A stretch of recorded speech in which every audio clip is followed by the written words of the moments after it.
Tensions are rising in Chicago after President Donald Trump authorized the deployment of National Guard troops to help crack down on violent crime in the city.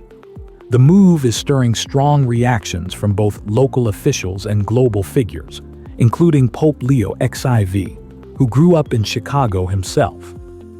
The first wave of 400 National Guard troops arrived on Tuesday at an Army training center just outside Chicago.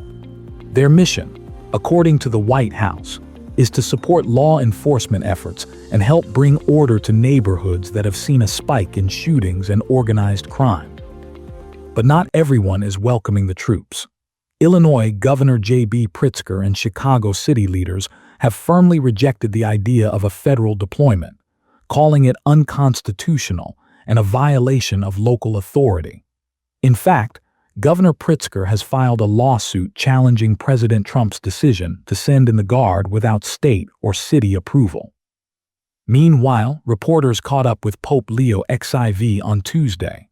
The Pope, born and raised in Chicago before entering religious life, was asked for his thoughts on the president's move.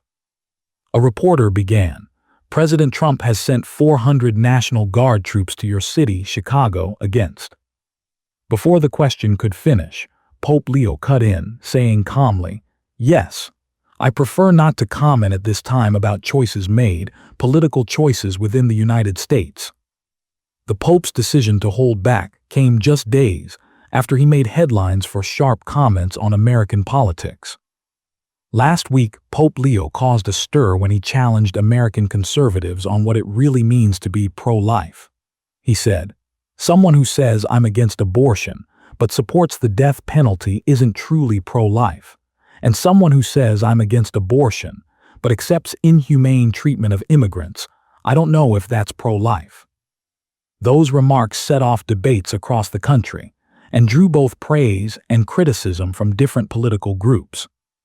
The Chicago deployment is part of Trump's broader push to use federal forces to combat crime in major cities. His administration points to Washington, D.C., as an example of success. Initially, Mayor Muriel Bowser was skeptical about bringing in federal troops, but later, she praised the operation, saying it helped reduce violent incidents in her city. Still, Chicago is a different city with a unique political climate. The legal battle between the state of Illinois and the Trump administration is expected to intensify in the coming days. For now, National Guard troops remain on standby as both sides brace for what could become a major constitutional showdown. The clash between federal power and local control, especially in a city as politically charged as Chicago, could shape national debates for months to come. This is Mr. Global News.